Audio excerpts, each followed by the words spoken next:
counting down to our 500th episode. We are 10 episodes away.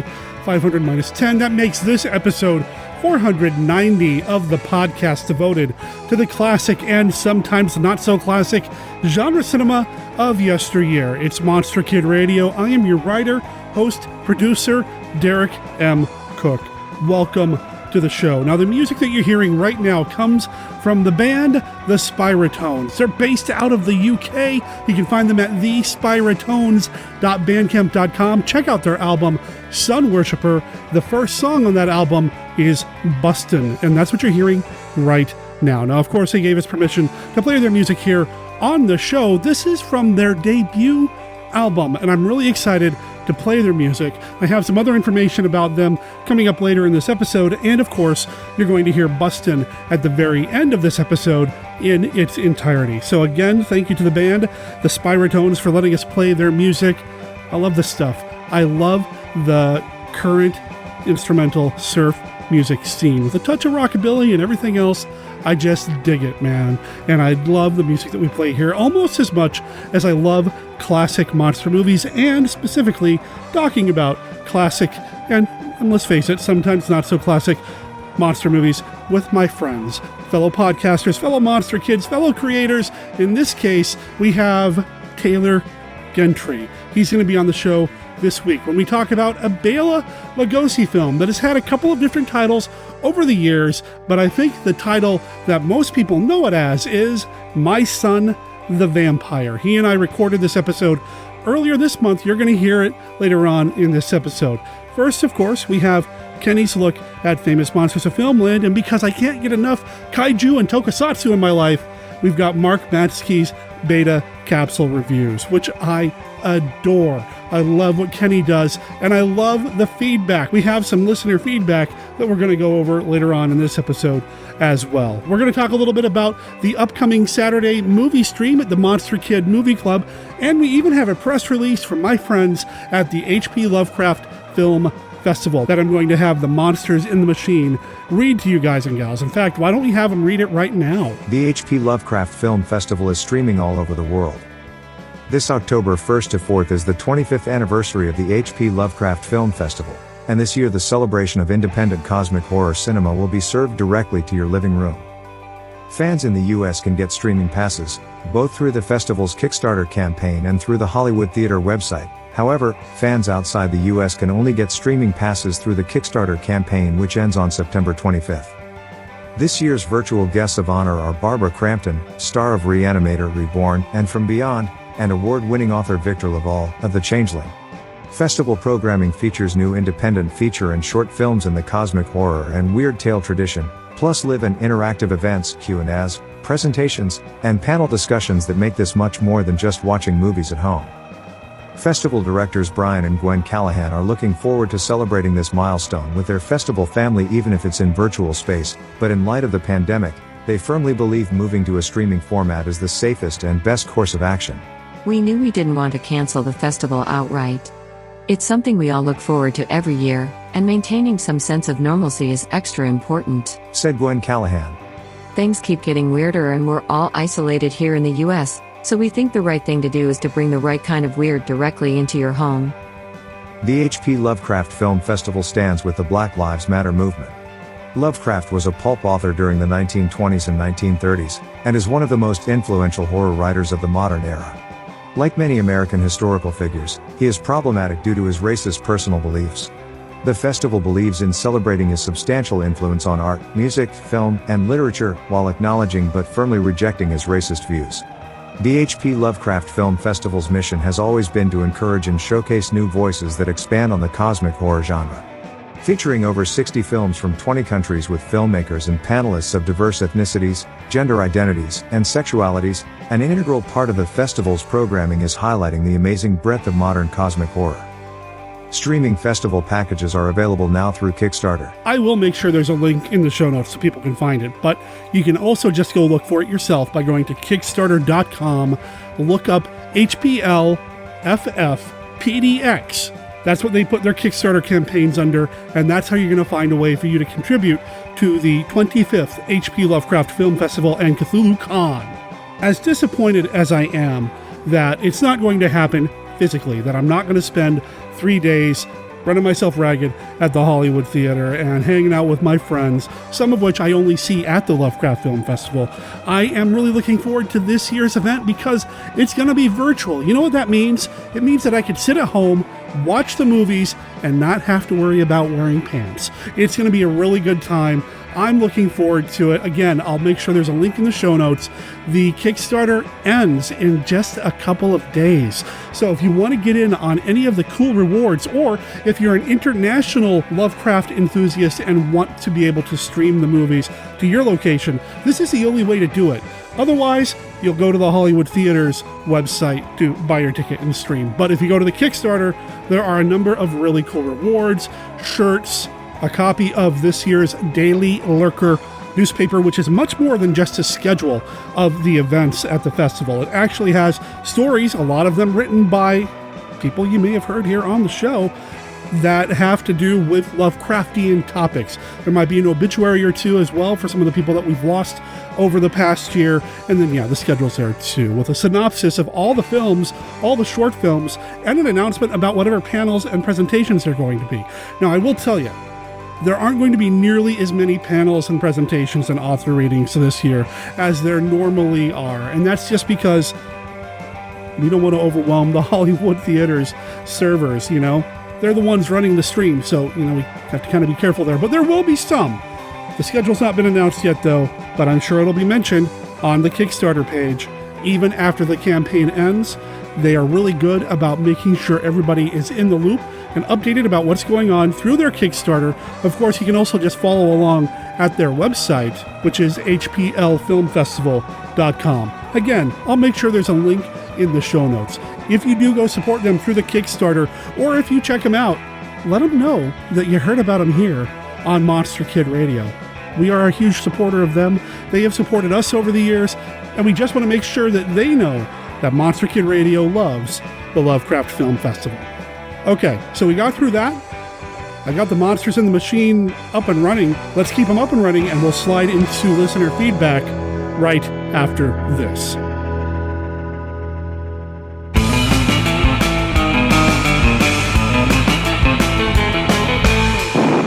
Dracula has risen from the grave. Boy, does he give a hickey.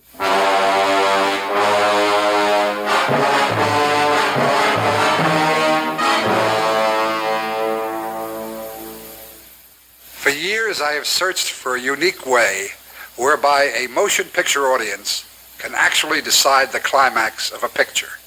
I have found such a way. My latest picture, Mr. Sardonicus, offers something no audience has ever had before: the power to determine the fate of a character on the screen, the power to punish. In ancient Rome, spectators could decree life or death to a gladiator by indicating thumbs up or thumbs down. During the French Revolution, the mobs could condemn a man by merely shouting, "To the guillotine." In the early West, vigilantes took the law into their own hands. Today, for the first time, the awful power to punish will be yours. After you see the evil events that made Mr. Sardonicus what he was, you will decide what should be done to him. You will now see some scenes from the picture.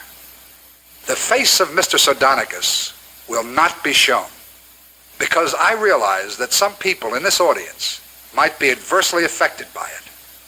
Those of you who come to see Mr. Sardonicus will understand why.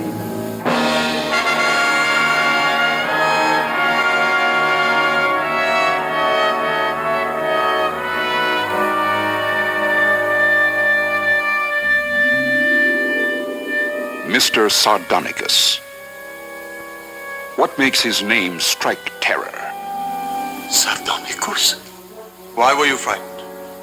Sir, you would not understand. You are young. You do not yet have daughters. Why does his wife live in abject fear? If you do not heal him, he will punish me. Surely he wouldn't beat you. His cleverness knows a more hideous torture. What strange attraction did young women have for him? What secrets are hidden behind his doors?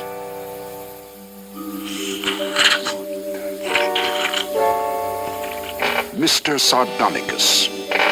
His deeds formed a fabric of nightmares.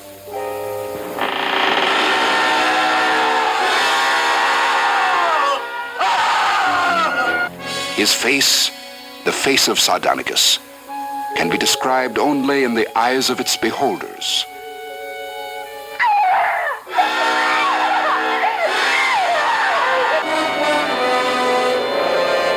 Mr. Sardonicus, in spite of all his cruelties, some people will think he deserves mercy.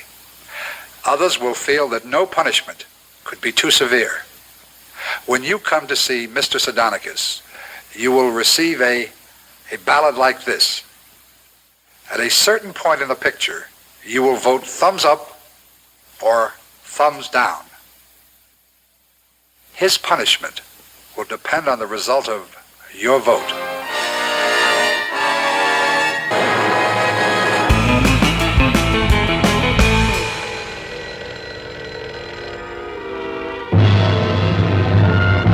What number is it? What am I calling? We're in the feedback section of the show. We have some emails that came in since the last episode. Let's go ahead and roll into them. Hey, Monster in the Machine, do your job. Hi, Derek. I was really excited to hear Monster Kid Radio might be doing a Scooby-Doo episode. I bought the original series for my young nephew a couple of years ago, and it has really got him interested in ghosts and monsters.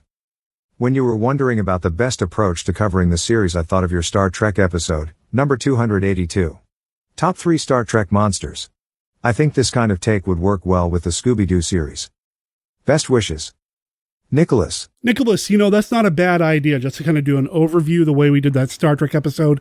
Man, has it been over 200 episodes since we did that Star Trek episode? Has it really been over 200 episodes since we've talked about Star Trek here on the show? I really want to do more Star Trek here as well. I really wanted to do so much this year in 2020 on the podcast, but, with everything that came up, and, world problems with the corona apocalypse and COVID-19, local problems with the fires, that have recently happened, and then the protests that have been happening in downtown Portland pretty much every day. That's probably not really a problem, but when the anarchists get involved, well, they're not really part of it. But anyway, and then personal changes going on in my life with the divorce. 2020 just did not deliver the way that I wanted it to. I go back and I watch the video that I posted when I announced the Patreon campaign being changed up. And, man, I was so full of hope at that point. Anyway, that's not what you wrote in about. You wrote in about Scooby-Doo. The only concern that I have, if we did like a top 3 monsters of Scooby-Doo, is how many of them really were monsters? So many of them is just some real estate dude in a mask trying to scare somebody away from some property, right? Anyway, I don't know what we're going to do yet, but I will keep that in mind. I did have somebody suggest that I do Scoob-Timber, but we're already almost through September, so it's a little late for that. But maybe next year we can do Scoob-Timber and do nothing but Scooby-Doo during September. I don't know. I did kind of like the theme month, so we'll see. I appreciate you writing in, though. And listeners, if you have any thoughts about how we do Scooby-Doo here on the show, let me know. Speaking of our theme months, we have an email where somebody talks about those and a few other things. Hey there. I found the show after binge listening to Chris and Cindy Franklin's House of Frankenstein podcast. I'm a lifelong comics fan, but I'm happy to hop the fence into the Monster Kid backyard. Let's face it, without the monster and horror comics of the 1950s, there wouldn't have been a Marvel Comics in the 1960s. There may not have even been a comics industry left at all for that matter. I really enjoy the format of the show. It's like getting a guided tour through the best and worst the genre has to offer. The themed months are also a treat, with Lucha de Mayo and December being early favorites. I mean, who doesn't love Dan Curtis? I enjoyed your coverage of Godzilla vs. Megalon. Believe it or not, I had sat down this week to watch it before you announced your coverage. It was a rare treat to be ahead of the game for once. It's a fun movie and I haven't seen it since maybe 1979. The local Channel 9 in New York would do week-long blocks of Godzilla and Planet of the Apes movies as part of their 4:30 movie programming. I'm sure some monster kids remember that fondly. I wish more was done with Jet Jaguar, but I guess he was too similar to Ultraman. Still, they left that theme song on the table. Too bad.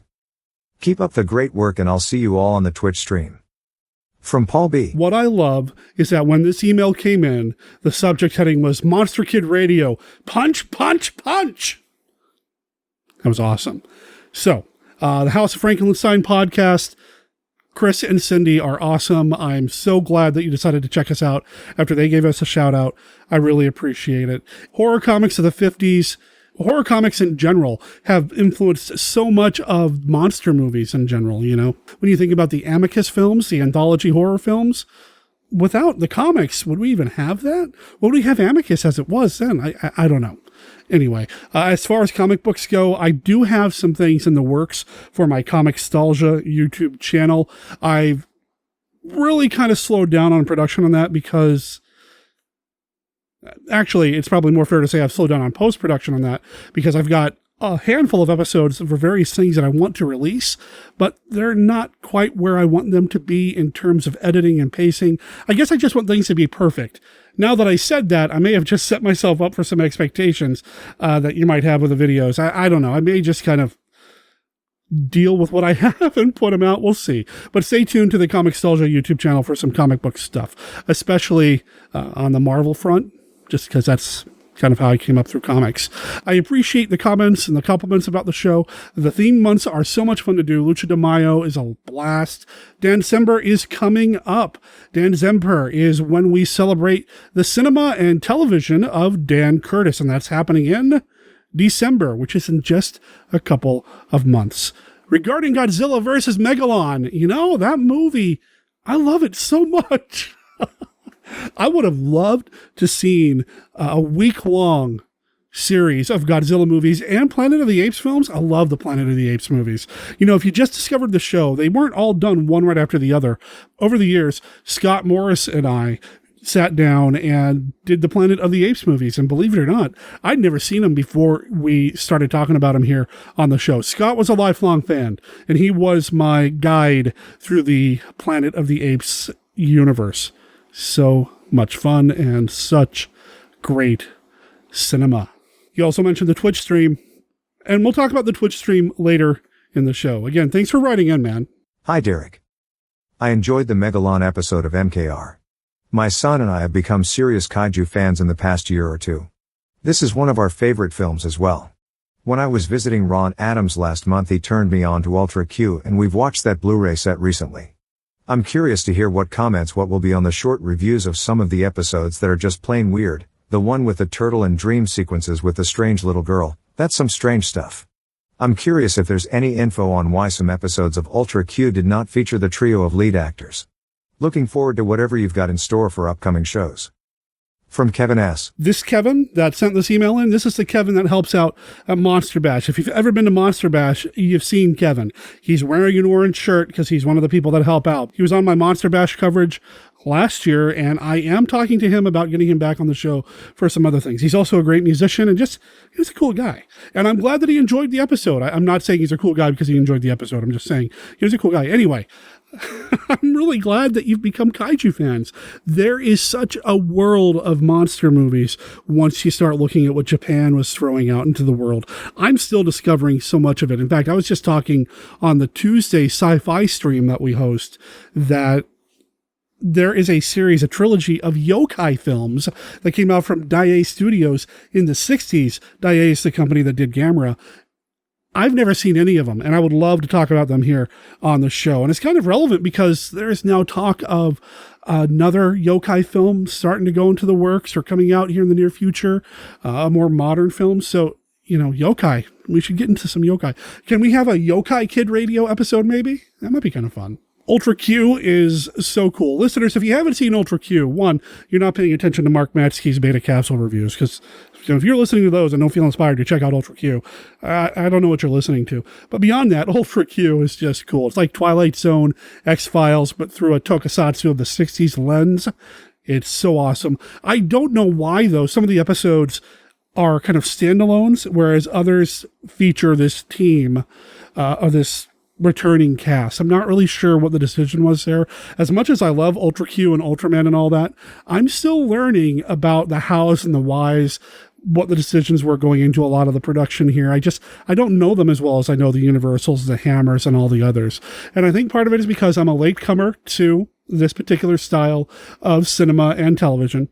But also a lot of the material out there, and it's getting better now, but a lot of the material out there, it's in Japanese, and your humble podcaster doesn't read or speak Japanese, so I don't really have a way to consume the information that's out there about these movies and TV programs. It's getting more and more easy to get access to some of it.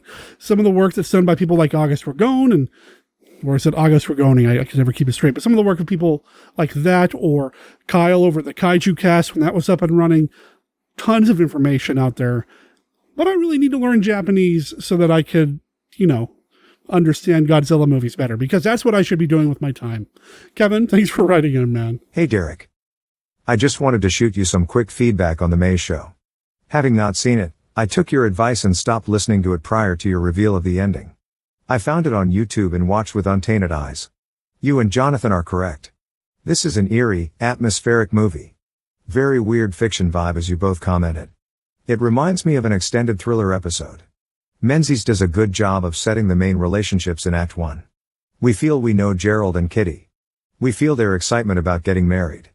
The relationship between Kitty and Gerald and Edith are well realized. The cast is solid. As Jonathan said, these are pros and they sell their characters well. There's mystery around Gerald and his family. Why has he suddenly changed? The cast and director do an excellent job building this mystery through 4/5 of the movie. I'll not spoil the ending. I'll only say that I was surprised at it and how it was handled. Some of your and Jonathan's suggestions of how it could have been were fantastic, and I would have loved to see any of them. Jonathan is a great guest, and it was fun chatting with him during his movies on the previous Monster Kid Movie Club. Thanks for all you do for us Monster Kids. Your friend, Tom G. Tom is from the Go Forth and Game podcast, and here's a spoiler. Tom and I are talking about getting me on his podcast. I'm going to record with him sometime next month. I'll let you know more as soon as I know more. I'm really glad you liked The Maze. I'm glad you checked it out before you got to the end of that episode, because the end we do kind of spoil the whole thing. And it sounds like you're in agreement with me and Jonathan regarding the ending of the film. It just could have been stronger. That said, all the buildup, the mood, the atmosphere, all of that, totally worth it. And almost makes up for that ending that could have been stronger. Jonathan's a great guy. I really appreciated him taking the time to be on the show. He's busy with his own podcast, the X Meets Y podcast, and making those movies and writing stories and getting them published and all that. He's just a busy guy. So I appreciate him taking the time to be on the show. And Tom, I appreciate you taking the time to write in to the show. You can call and leave a voicemail for Monster Kid Radio at 503-810-5MKR. That's 503-810-5657. Or you can send an email to the podcast. monsterkidradio@gmail.com is the email address. That's monsterkidradio@gmail.com.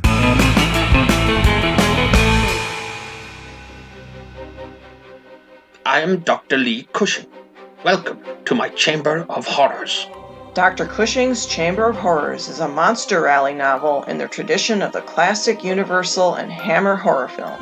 It's written by Stephen D. Sullivan, the award-winning author of White Zombie, Daikaiju Attack, Manos the Hands of Fate, and one of the creators of the original Chill role-playing game. This book recreates the thrills of the classic Monster vs. Monster film. We've got vampires, werewolves, mummies, psychic twins, scheming madmen, and plenty of unexpected chills. Now you can get Dr. Cushing's Chamber of Horrors in print, or for Kindle at Amazon.com and other fine retailers. Coming soon in other ebook formats. Find out more at CushingHorrors.com or SDSullivan.com, and support Steve's work through Patreon at HeySteve.com. I do hope you've enjoyed your visit. Please come again. And remember, the chamber is always waiting for its next victim. The artist The poet. The figure model who loves to show it. Do you suppose he could be physically attracted to her? No, man, he ain't the type. He don't get enough vitamin E. All these are beat. All these you'll meet in A Bucket of Blood. Let us make the scene. Crazy. Come, enjoy yourself. Where the hilarious enjoy the horrifying in A Bucket of Blood. No, you're gonna shoot me! Don't shoot! Come to the land of living dreams, where realists dream of the unreal. Walter, you've done something to me. Something deep down inside of my prana. Oh, Walter, I want to be with you. You're creative. Beatniks at their bawdiest. The creative urge at its most primitive. I'm deeply moved, and I shall compose a poem. Love is art. Art is love. It's the weirdest and the wildest. I don't want to make statues anymore. I want to get married. To you.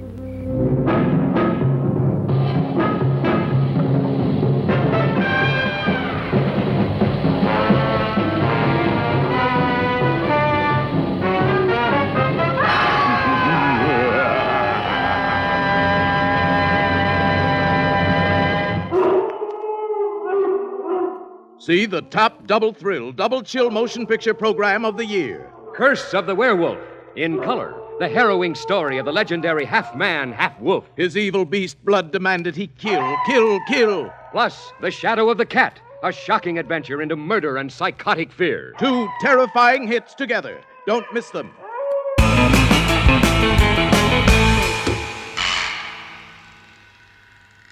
Live from the Land of Light in Nebula M78, home of the mighty Ultra Heroes, it's Monster Kid Radio's Beta Capsule Review. You'd be hard-pressed to come up with a more appropriate title for Episode 4 of Ultra Q than the one it was given. Mammoth Flower first aired on the Tokyo Broadcasting Station January 23, 1966. In a sense, Mammoth Flower could be thought of as the pilot episode of Ultra Q, as it was the first to be written and filmed. The story begins in gripping fashion, with a policeman on rounds falling victim to an earthquake, although the image that plays under the opening credits suggests that the cause may not simply be tectonic. The next morning, June and Ippei drop by the Daily News building where they meet Yuriko and discover her workplace has suffered severe damage. And that's just the beginning. Huge vines burst through the walls of the subway station and begin draining people of blood through their thorns. The mammoth flower grows so rapidly that it bursts through the roof of an office building and blooms, releasing toxic pollen into the air.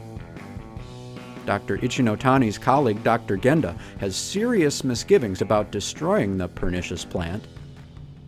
Will his refusal to help the disaster response doom Tokyo? Mammoth Flower, an episode in which Tsuburaya's special effects genius is on full display, was conceived when the working title of the series was still Unbalance, and a feeling of unease permeates the script. No definitive cause for the flower's appearance is identified, meaning it could reappear again at any time. In the world of Ultra Q, things are just off. In 2020, that's almost a little too relatable. For Monster Kid Radio's Beta Capsule Review, this is Mark Matzke reporting.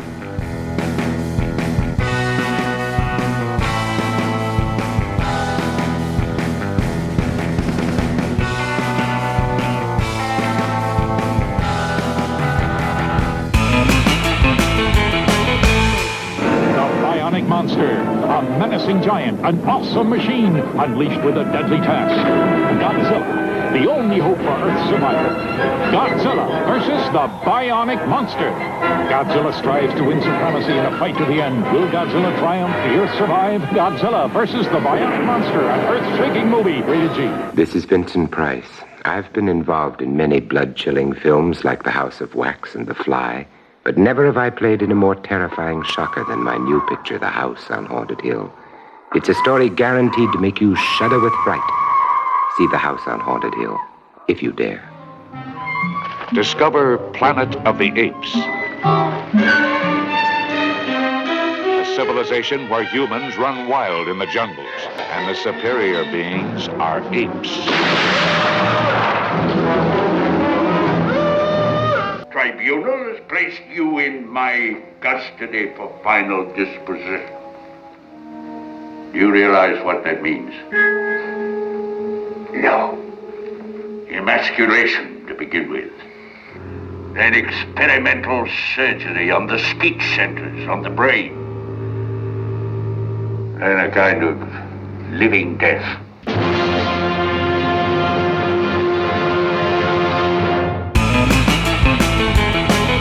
Hello there, Monster Kid Radioheads. This is Kenny with a look at Famous Monsters of Filmland.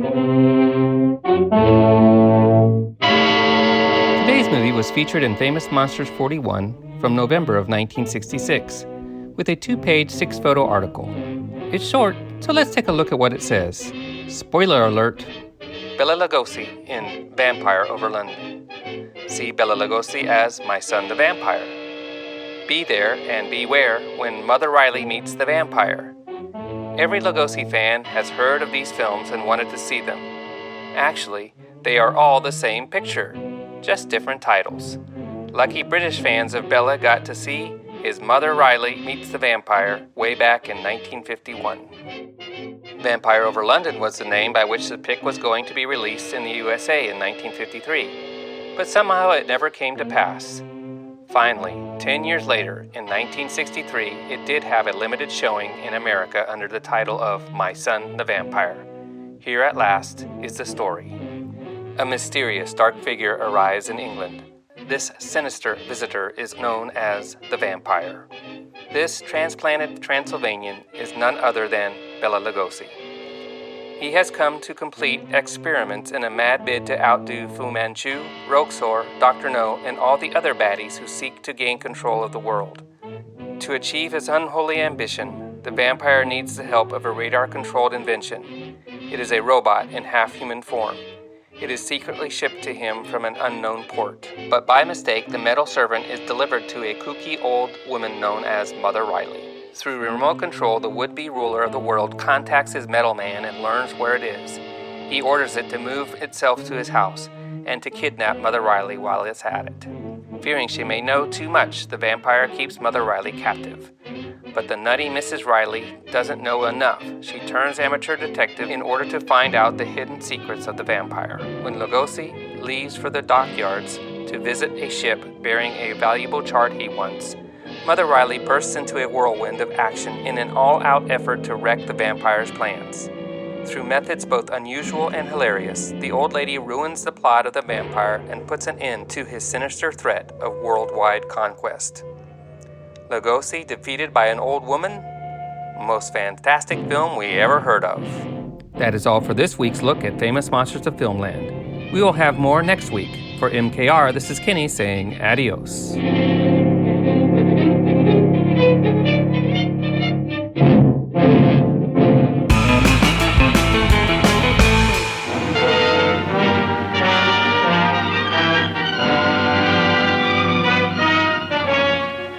I am Dracula.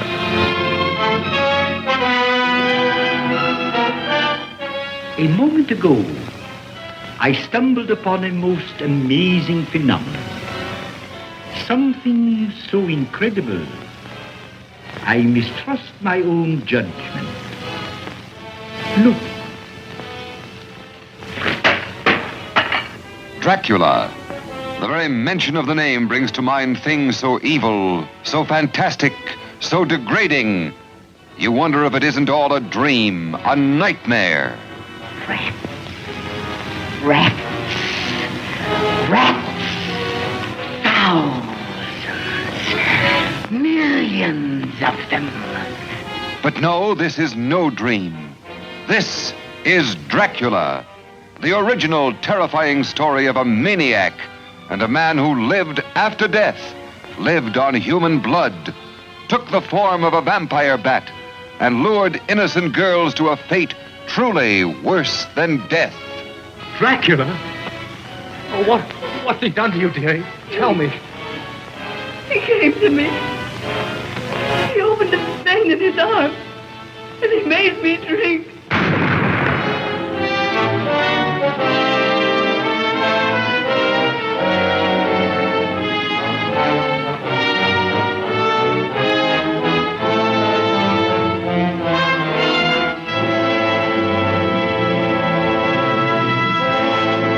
Hey, kids! Woo! Looky what I got for you. A free Rasputin beard as you enter the theater to shiver at the greatest double scare pair anywhere. Rasputin the Mad Monk and the Reptile, both in color from 20th Century Fox. Look out, Street, here they come!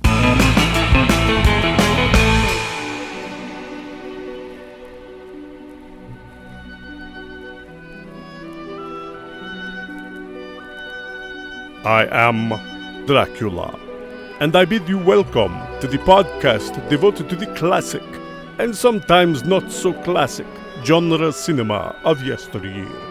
And I offer you this warning. Sometimes Derek and his guests get excited, and they may spoil a movie or two. You know how excited monster kids can get sometimes. If Monster Kid Radio spoils a movie for you, do not come whining to me. I cannot stand whines. Listeners, I've been trying to get this guy on the show for a while, and a lot of times it's a matter of me just getting overwhelmed and not remembering that I need to put him on the calendar and that sort of thing. So before we start anything, I want to thank Taylor Gentry for being so patient with me on getting him here on the show. How's it going, man? Man, I mean this with all sincerity and deep down in my heart. I feel like being on this show tonight, I have finally arrived. Oh, no. I do, man. And hey, don't worry about it. Like, I knew it was going to happen. It was just a matter of when. And honestly, I think things kind of worked out perfectly. So I'm super happy to be here, and I'm just glad that I'm on Monster Kid Radio. I've been a listener for years, so this is a huge honor. Right on. Well, I know that I've done I think I did one bit for one of your programs at one point. So I'm glad to finally be able to return the favor by having you on my show.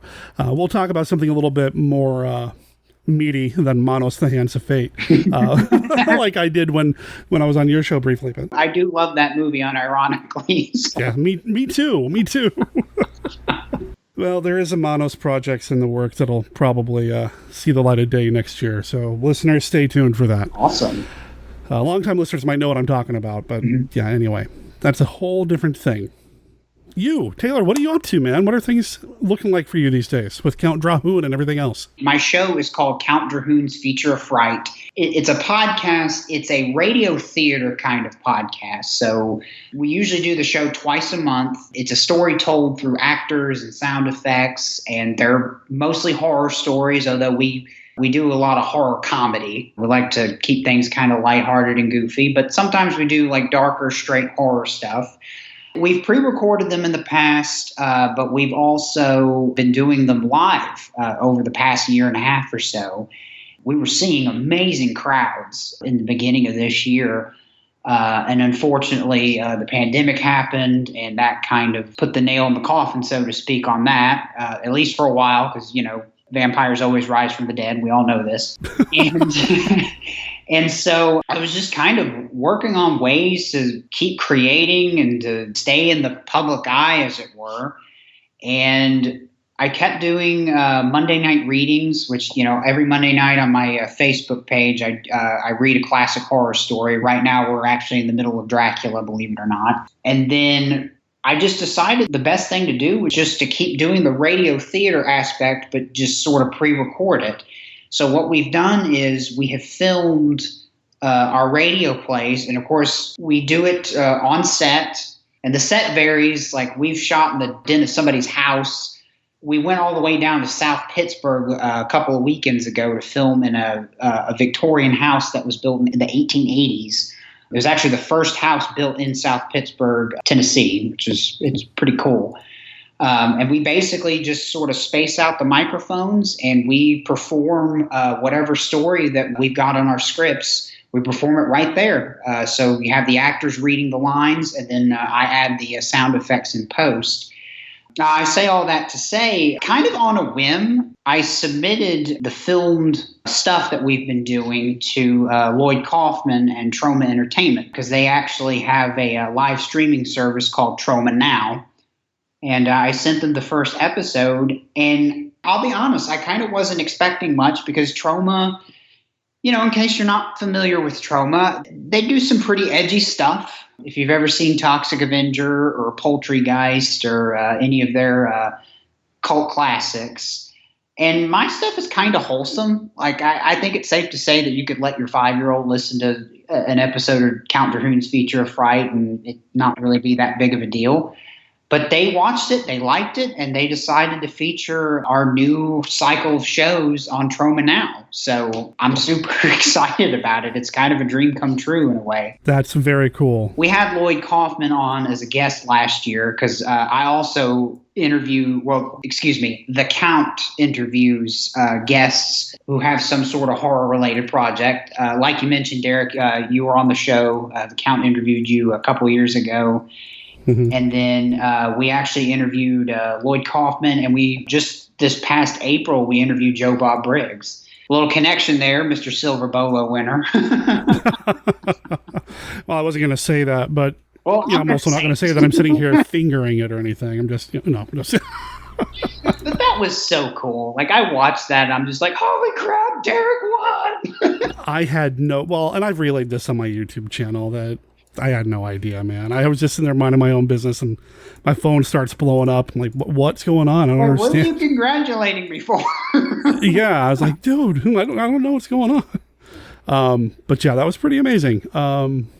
So thank you. Yeah. How'd we turn this about me? I mean, we're talking about you. What are we doing here? Well, I had to throw that out there because, that it's, it's such a small world because, like, we kind of have a connection with Joe Bob Briggs. In a weird way, we kind of have a connection with Dr. Gangrene because I know Dr. Gangrene's been a guest on the show several times. Mm-hmm. And actually, my cousin Chuck was actually the first director of Dr. Gangrene's first cycle of shows back in the late 90s. So, okay. Yeah, so we've got that. Just making connections here and there. But yeah, so our show, it's going to be available on Troma Now. It's also going to be available on the MarionCountyMessenger.com, which is a Facebook page. And we're also putting it out on WGNS.com. That's a radio station that's where I live in Murfreesboro, Tennessee. So that was going to be my next question is how do people see it? So they can go through Troma, but then these other resources as well. When we're done recording, can you maybe send me some links and I'll make sure there are links in the show notes for people to check this out? Yes, absolutely. For sure. Right on. And in case I just kind of blindsided you with a lot of information, you can just follow me on Instagram at Count Drahoon. We have updates for everything that we're doing. Now, with the stuff with Troma, is your entire catalog of video going over to them, or do you have some older stuff that people can watch now? There's some stuff on YouTube that you can check out. We have some recordings of our live shows. We actually did a romantic comedy version of Herbert West Reanimator.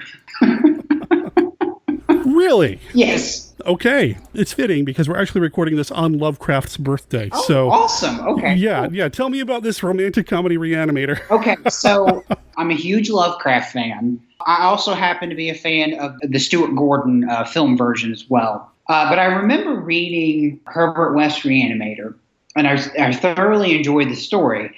But I was also kind of thinking to myself, I'm like, I've noticed that Lovecraft doesn't, and maybe I'm wrong because maybe I haven't read as much Lovecraft as I thought. He doesn't really add a lot of female characters. And please correct me if I'm wrong. It seems to me that in most of Lovecraft stories, the main narrators or the protagonists are men. His style is very different from Edgar Allan Poe. Poe's work seems to me like there's a lot more romance in it. And Lovecraft is a little bit drier in that department. So after I got done reading through Reanimator one day, I thought to myself, what if I made the narrator of Reanimator a woman? What if this woman narrator has had a crush on Herbert West for years and has just sort of gushed over him because she thinks he's just so brilliant, while at the same time she gets into this weird rabbit hole of depravity and reanimating dead corpses. So that's kind of how the idea came about. So I wrote a romantic comedy version of Herbert West Reanimator. All right. Well, I will, just to kind of throw my 2 cents in, you are absolutely right. Lovecraft did not write women very well. I mean, the one that comes to mind right now, the Asenath Waite, and Asenath Waite was not a good guy.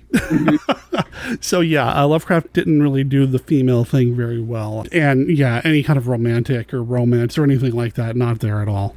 So interesting. And you said this is on YouTube now? Yeah, I'll be sure to send you a link to watch that. I think everyone will appreciate it because we took some subtle digs at Lovecraft, some of his, shall we say, darker personality traits. And everything, it follows the story a little bit more closely than the film. Okay. We used a lot of the same characters. I tried to follow basically the same chapter scheme, for lack of a better word. So it kind of goes in the right order. I twisted it a little bit because I did a lot of flashbacks.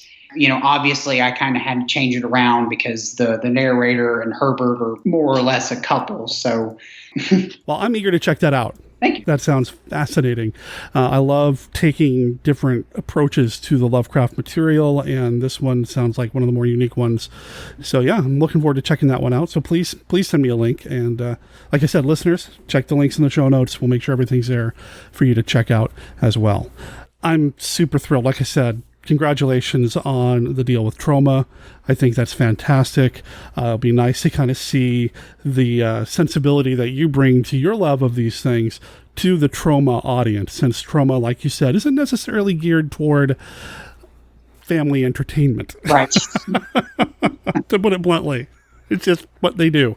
And that's fine. And they've been incredibly successful at it. If I remember right, they are the longest running successful independent production company in the world at this point. Yeah. They've been around for so long. They know what they're doing. And now that you get to be part of the Troma family, that's fantastic. It is 46 years of disrupting media.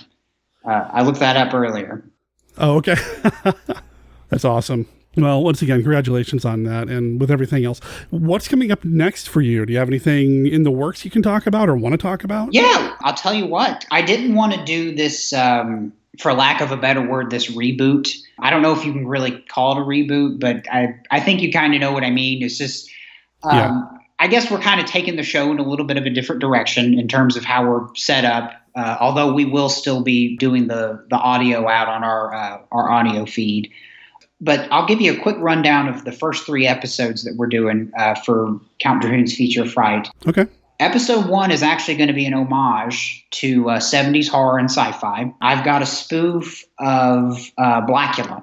Well, I shouldn't say a spoof. It's really an homage, but it's basically the Count and his teenage Frankenstein son, Daryl, retell a story of whenever they met a guy in Harlem that was actually trying to help them get to a nightclub that was owned by one of the Count's oldest friends, who used to be the Phantom of the Opera, but now he owns a jazz club.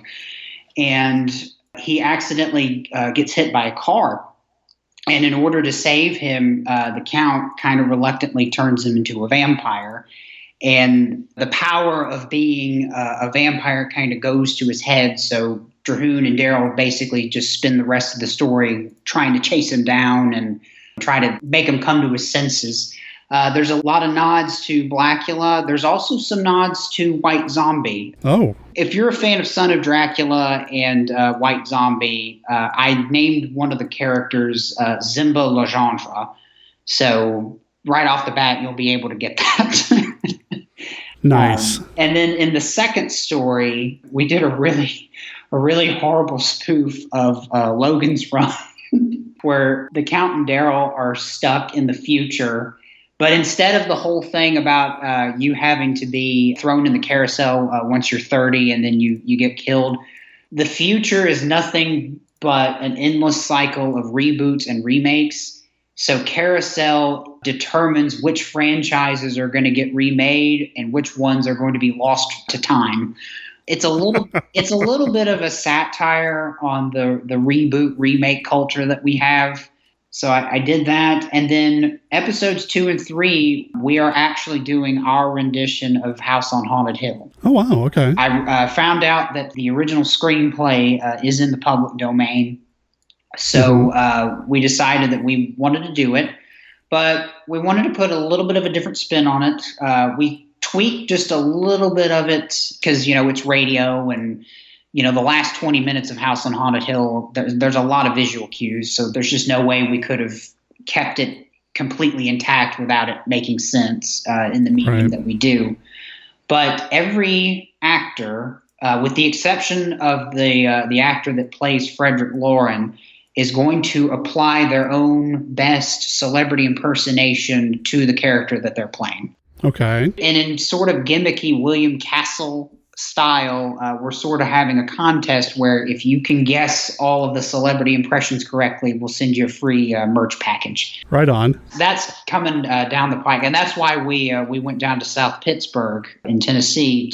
We filmed at this really nice house. It was actually the first house that was built in that town back in 1882. It was this great, beautiful Victorian house, which is actually the residence of a fellow horror host named Duke Ralston. He and his friend Neil Prevent, I think his last name is, they host a show called Tennessee Macabre, which is more of a traditional horror host show because they actually show public domain horror films. Okay. He let us come down to film in his home, and we had a really good time. And I'm actually working on editing the House on Haunted Hill episodes right now as we speak. It sounds like a lot of what you do is really focused on audio or radio-like presentation. Do you have a background in radio or audio production? Not outside of just the experience I've gained making the show. I have more of a background in film. That's kind of where I got started. I made movies as a student. I actually won Best High School Film in 2013 for a short film that I did about veterans with PTSD. And Count Drahoon actually started out in movies. He was in the very first movie that we made called The Monsters of Ansingville, which it was kind of an homage to Abbott and Costello Meet Frankenstein.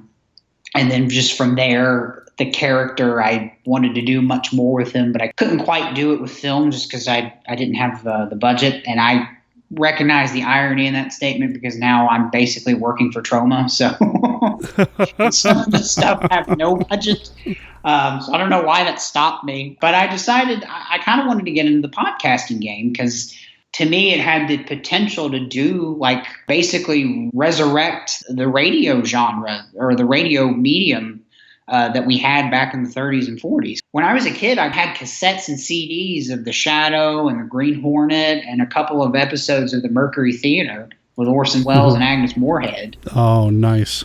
It was a double feature. It was The Hitcher and it was Sorry, Wrong Number. Agnes Moorehead starred in Sorry, Wrong Number, and then Orson Welles did The Hitcher. Those were really cool. But I always found that fascinating growing up, hearing about the fact that, before we had TV, you had to have radio. And of course, I've listened to Orson Welles' War of the Worlds. Sure. And it made me wanted to jump into that. And I did. And I've been doing Count Drahoon's Feature Fright for about 5 years now. We started in March of 2015. It's been an interesting process. I think the show's grown. We've learned a lot. Like everything else I've done in my life, I've just basically just sort of jumped into it and asked questions along the way. Which is kind of the best way to do it, I think. Sure. The best way to learn is just to do it. I'll be honest with you. If you look at my professional resume and what I went to school for, and then what I'm aspiring to be, I'm really all over the place. Your interest then in being not your interest, but in being a monster kid, did your love for this start with the radio shows and the audio dramas, the radio dramas, or were there movies that you watched growing up? I'm like, how did you come to loving this stuff the way that we do? I ask because you're a little bit younger than me. I was in high school in 2000, whatever. You're a little bit younger than me. So I'm just curious, what is your journey to being a monster kid like? I feel like Sophia from Gilmore Girls. Picture it, Sicily, 1912. No, it actually started around 1997. That was the year. I'm sure you might remember, there seemed to be a huge revival in the Universal monsters specifically. I believe that was the year that Turner Classic Movies ran basically the entire cycle of Universal monsters. They had Dracula, Frankenstein, the Wolfman. That was also around the same time that those movies came out on VHS. Or they re-released it in like a big collection. And then Burger King also had a line of monster toys. They had Dracula, Frankenstein, Creature from the Black Lagoon, and the Wolfman. And I believe I still have all 4 of those, by the way. I just remember being a little kid. This was also around the same time that I watched Star Wars. So I saw Darth Vader and was like super impressed with this giant of a man wearing a long flowing black cape. It was very awe-inspiring to me as a little kid. And then I just remember seeing the images of Dracula and being like, who is this guy? Like, this is cool. And then, it kind of followed suit with the other monsters as well. I was just fascinated by this dark world and just this realm of possibilities. There's a vampire and a werewolf and a monster and a mummy and a gill man. This was just really cool. Like, my little 5-year-old imagination just couldn't comprehend the awesomeness.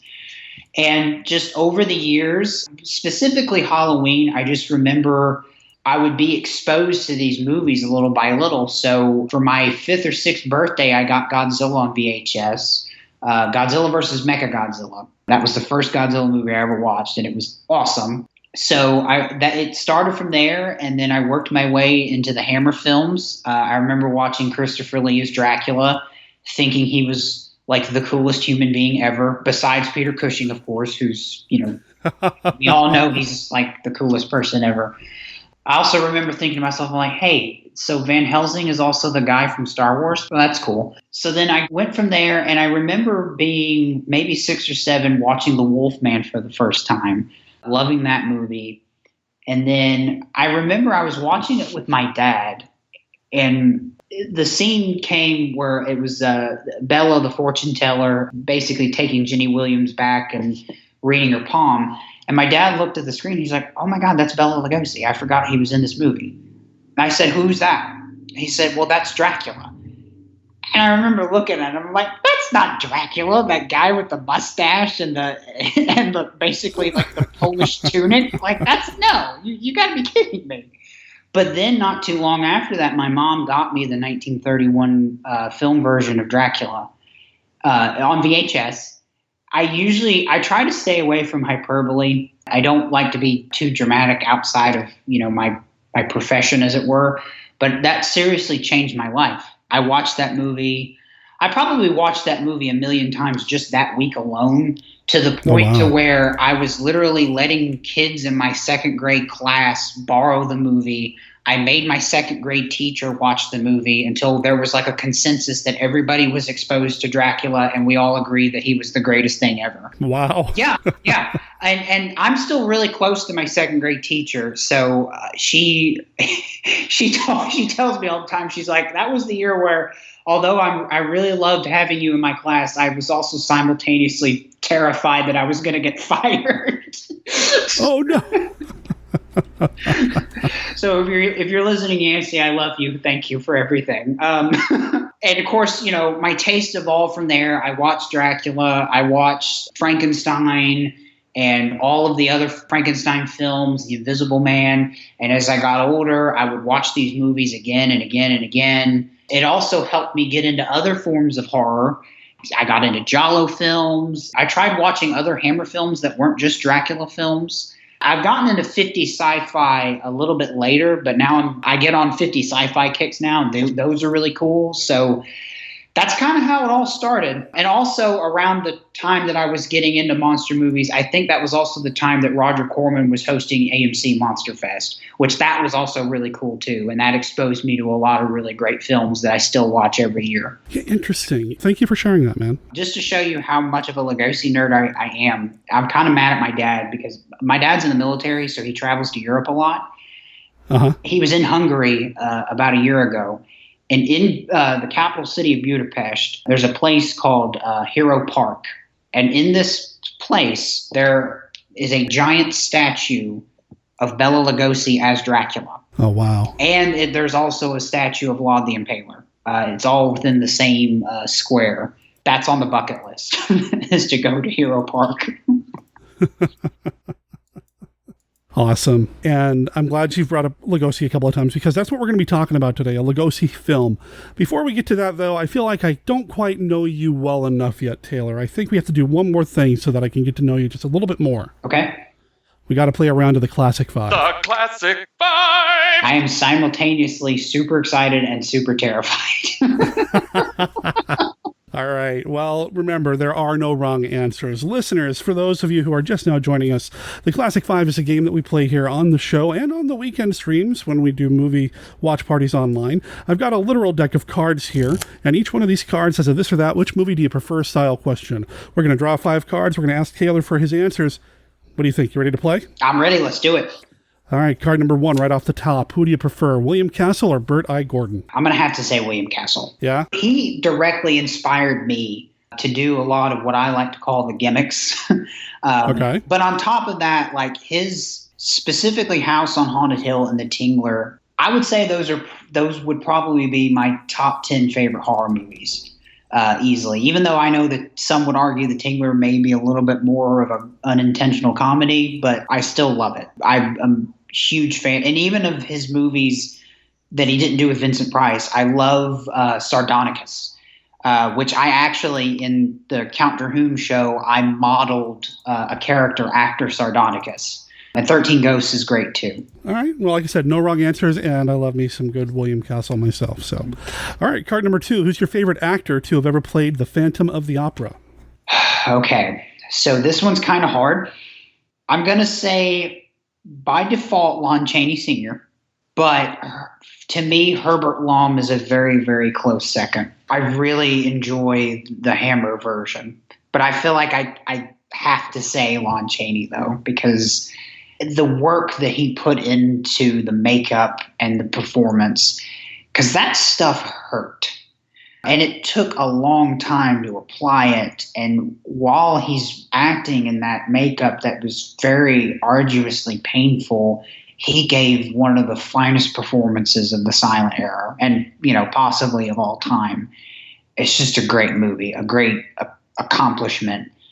But I really do like the Hammer version of Phantom of the Opera. I'm a huge fan of that film. Herbert Lom is a great Phantom, but I also feel like we don't get to see much of Herbert Lom in the Hammer version. So I'll give it to Chaney. Right on. I always wished that Lon Chaney Jr. would have played the Phantom, and I don't know if it was not in his contract, the studio wasn't down for it or whatever, just to see what he would have done, just to kind of have that kind of closure, I guess. Yeah, I think that would have been interesting. I like the Claude Rains version, okay? Sure. I remember, it's weird because I went back and forth on it a little bit, because when I first saw it when I was a kid, I really liked it. But then after a while, I just sort of drifted from it a bit because I really appreciated the Lon Chaney version a lot more. But now as I've gotten older, a little bit more mature, I still appreciate it, even though it's probably not my favorite version of the movie. I mean, Claude Rains is great in just about anything that you put him in. But I think having Chaney in that role would have made the movie a little bit darker. And to me, that's kind of what I wanted to see. That was my biggest qualm with the Claude Rains version, because I felt like it was a little too bright. Of course, I say that it's about a guy who gets disfigured with an acid spill and then goes on a killing spree, but still not dark enough for me. Clearly. So I think Junior would have added an extra layer of sympathy for the character, a much deeper sympathy. I think it would have put the movie over a little bit more for me. Okay. Oh, card number 3. Who's your favorite actress to have appeared in a Hammer film? Man, okay, so our friend Josh Kennedy, his Hammer crush is Martina Bestwick. Mm-hmm. Mine has always been Veronica Carlson. So I'm super jealous of him that he got to make a movie with both of those ladies. I say that because, and I love Carolyn Monroe. I think she's wonderful. She was especially great in Captain Cronus Vampire Hunter.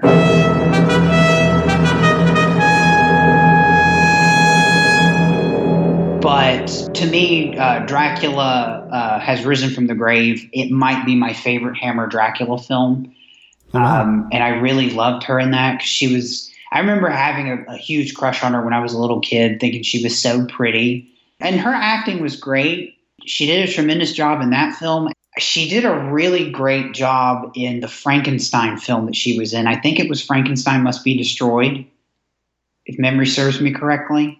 Mm-hmm. She did a heck of a job, because I know that scene with her and Peter Cushing, that must have been very hard emotionally for both of them, because I know how much of a gentleman Peter Cushing was. And I want to say that I've heard stories that it was that, you know what scene I'm talking about. Yeah, I do. And they have talked, or Veronica's talked about that in different interviews and at Monster Bash and things like that, about how difficult it was especially for Peter to shoot that. Yeah. And I understand it's a pretty rough scene. But yeah, Veronica was always the one that stood out for me. So she's my gal. Fair enough. All right, card number 4. What classic monster movie that never had a sequel should have had one? Ooh, that's a hard one. You know what? And I was thinking about this the other day, and it kind of slipped my mind. I tell you what, it's a little outside of the Universal monster wheelhouse, but I kind of want to see a sequel to The Monster of Piedras Blancas. Yes. I think that would be cool. I actually watched that movie not too long ago for the first time, and man, that was a solid picture. It really is. It really, I mean, just it's hard to believe that this was a B movie. It looks like it was shot on an A budget. The director, he did a heck of a job on it. The monster effects, it's a little bit of a knockoff of Creature from the Black Lagoon, but even still, it's the best knockoff I've ever seen. So, terrific movie. And also, I'm a little bit of a glutton for punishment. I'd like to see a sequel to an Ed Wood movie. Whichever ones Lugosi was in, a sequel to any of those 3 would be great. All right. All right, final card. Favorite Boris Karloff performance? Oh, man. I'm going to disqualify the movies that he did with Lugosi. Okay. I want to give Karloff his undivided attention, because I used to badmouth Karloff a lot when I was a kid. I don't anymore. I love Karloff. I'll always be a Lugosi guy first, but Karloff is still really great. I adore him. I'm going to have to say Bride Frankenstein. I love that movie. When I first watched it when I was a kid, I didn't quite appreciate it then. But as I grew older, watching it again and again, I love James Whale's vision. And Karloff, I see why people crowned Karloff the king of horror at that time. In the first film he did, but the second film, just the evolution of the monster, and just knowing that the pain that he went through in that makeup and the passion that he brought to the role, he gave it his all, and he made us fall in love with a monster, an undesirable, as it were. I don't think anybody could have gotten it done the way that he did. A truly masterful performance. It truly is a timeless film. Just all of the nuances and just how Whale took his concept from the first movie and just really made the movie that he wanted to make.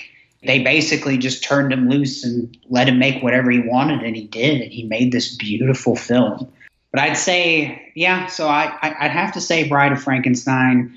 If I put the Lugosi films in, though, I really do enjoy The Body Snatcher. He's just a joy to watch as Gray. He's funny, but he's also just straight terrifying. Especially when he kills Lugosi towards the end. Because I love that part where Lugosi tells him, I know that you've been killing the bodies and selling them off to McFarlane. And Karloff, he almost deadpans, just like, so nobody knows you're coming here, right? It's awesome. Karloff was very lucky. He made a lot of great films outside of the genre. But for me, my favorite it'll always be Bride of Frankenstein, just because it's a beautifully shot film. And his performance, as great as it is, it's just one part of I guess you could say a beautiful mosaic of horror. The art direction's great. I know that you kind of have your issues here and there, or you said that she kind of grew on you. I've always loved Una O'Connor. Oh, she has grown on me. I'm totally on board with Una. But I also understand like why it took so long to get there, because it can be a little bit much. But I adore her. I love how Whale, I know it's been talked about a million times before, but lacing the horror with laughter. I think that's also why Bride of Frankenstein was such a great movie, why it was superior to the first one. Because there were parts of it that were just laugh out loud funny. Not just Una O'Connor, but because the stuff with Dwight Frye is pretty funny too, I think. So yes. Right on. So just pin me down on Bride of Frankenstein. Fair enough. Will do. All right. Well, that was the Classic 5. I think you survived. Good. I felt like that was a heck of a workout. Nah, it's fun. Like I said, I love doing this. I love chatting with Monster Kids. I love talking about this stuff with people and, having new people to talk about this stuff with. Like, you've never been on the show before. To have somebody brand new on the show to talk about this kind of stuff. I mean, it's just incredibly fulfilling for me. I think the listeners will dig it too. So awesome. But as much as I love just kind of chatting about random Monster Kids stuff, we're actually getting together today to talk about a particular film that I had seen previously to us deciding to talk about this one. You actually brought this one to the table. I'm talking about a movie that's had, by my count, at least 3 different titles over the years.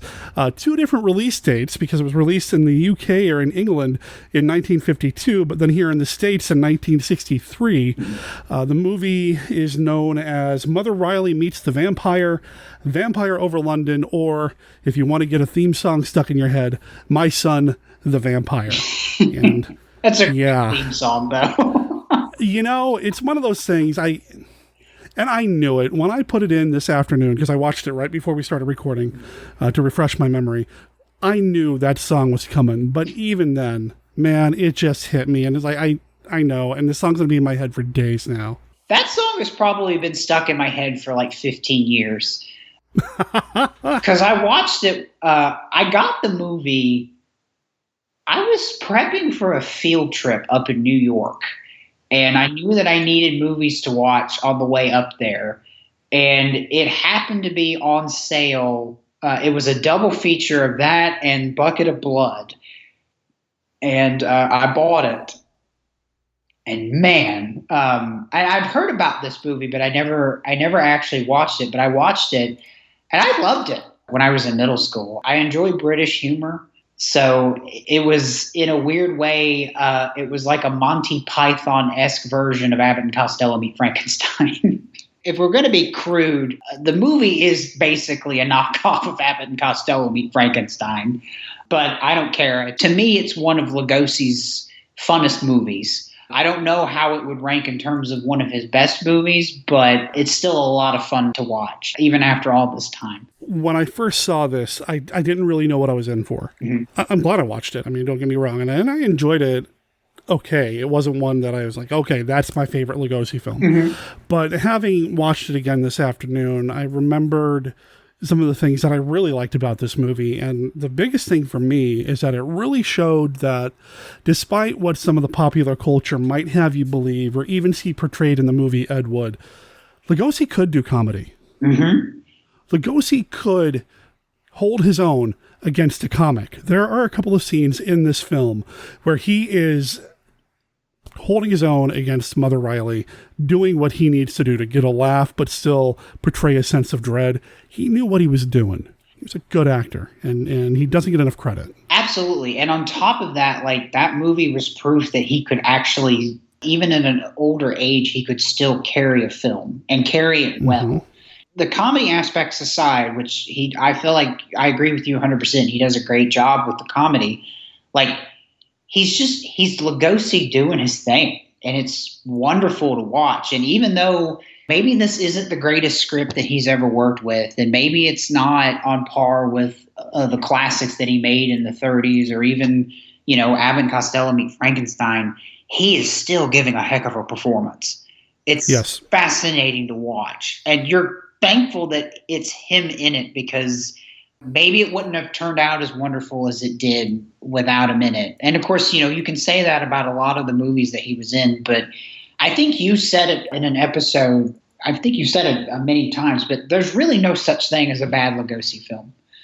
Right. There are some that are better than others, but when you have Lugosi in a movie, you're going to get your money's worth because that's what he did in every film. He brought 120%, and it's no different in this movie. And it's kind of cool to see him sort of play although the film it kind of says that he's not really a vampire, it's cool to see him don the cape again. So it's so much fun. Yeah, it's great to see him doing this kind of a role, and whether he was having a good time or not, appearing to have a good time on screen and allowing us to have fun with him. And I find that interesting because I feel like the odds were kind of stacked against this movie to begin with, and not because of Lugosi.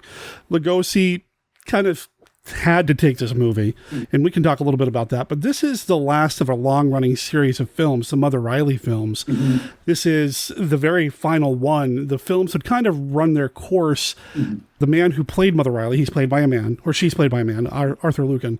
This is the first film that he did without his partner, who also appeared in the films with him as Mother Riley's daughter. So, I mean, there are a lot of things kind of stacked against this film to begin with. Kind of piggybacking off of that, the Mother Riley films were so popular in England. I believe it was the 1943 Motion Picture Herald. They said that the Mother Riley series was the 6th biggest box office draw in England. So he was a huge star. He basically started out doing the Mother Riley act in music halls and in theaters. And like you said, he had a partner. I believe her name was Kitty McShane. And that was actually his wife. Right. In real life, it was his wife, but in the films, it was his daughter. I think she still went by Kitty, didn't she? I have to admit, I've never seen any of the other movies, so I don't know. Well, neither have I. I don't, I mean, granted, I haven't gone out to look for any of them, but I'm not sure how many of them are actually still around. I believe that right around the time that they started making My Son the Vampire, I think that they had separated, or they had gone through the divorce, and then Arthur Lucan, the actor who played Mother Riley, he didn't live too much longer after this film. I think he died within a year because his health was waning pretty bad. And actually, a lot of the physical stunts that were done in it, I looked this up. His stunt double was a guy named Roy Rowland, and Roy would actually go on to play Mother Riley in a revival in the 1980s. Oh, okay. Yeah. But Roy was also a friend of his, so he did a lot of the physical gags because Arthur was in poor health during the making of that film. I didn't know any of that. I didn't know it had been revived or anything, and it's part of the reason why the movie had a different title when it was released over here, because I don't think the Mother Riley films are really a thing here in the U.S., so giving it the alternate titles, and then you have the opportunity to have that theme song get stuck in your head with the alternate title as well. Technically, the movie had 4 titles. Oh, okay. What was the other one? To recap, Mother Riley Meets the Vampire, My Son the Vampire, Vampire Over London. They were actually going to call them, instead of My Son the Vampire, they were actually going to call it Carry On My Vampire. Oh, that's right. I did read about that. But they got the company, I think it was called Anglo Amalgamated. I don't remember what company they were, but they sued the production company. So they decided to change the name. So they called it My Son the Vampire. And that's also where they got the Alan Sherman theme song. Because I think what Sherman did, he had another song that was very similar to My Son the Vampire, but then he redid it. He re-recorded the song as My Son the Vampire for the opening for that movie, which, like you pointed out, the film wasn't actually released in America until 1963. It kind of shows you how well it did in England, which is a very nice way of saying that it did not do very well at all. Right, exactly. I kind of want to mention how Lugosi got into this movie. Oh, I think that's a fascinating aspect of it. Sure. I do too, because I kind of mentioned to you before we started recording, this could totally be a movie, I think. I would pay money to see this.